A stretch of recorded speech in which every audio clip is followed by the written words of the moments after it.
Well, first of all, we should bear in mind that we don't have a capitalist system. And no capitalist system has ever survived. It would self-destruct in 5 minutes.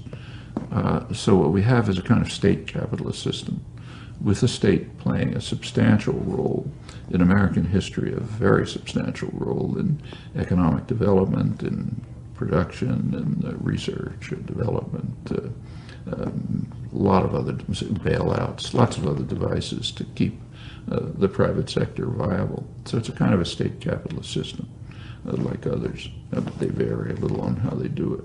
So is there an alternative to this? Of course.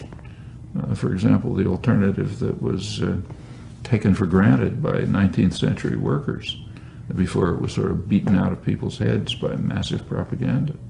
So you go back to the early Industrial Revolution, which was right around here, eastern Massachusetts.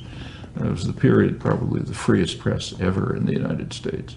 There were lots and lots of newspapers representing different ethnic groups, class, workers, all sorts of people. And there was a lot of participation, direct participation, very lively press, widely read, and so on.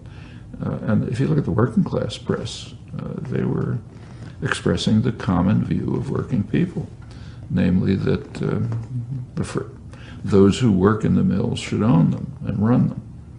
Yeah, that's very natural. And as I say, we've come close to that a number of times, terrifying to private owners.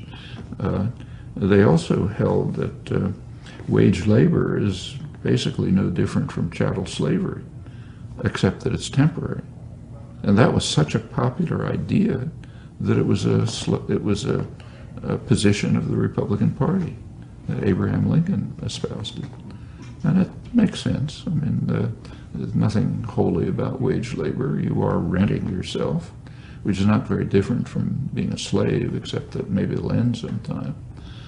Okay, so those are alternatives. Self-management, democratic control of institutions, whether they're communities or workplaces or any others, alliances among them, federal arrangements.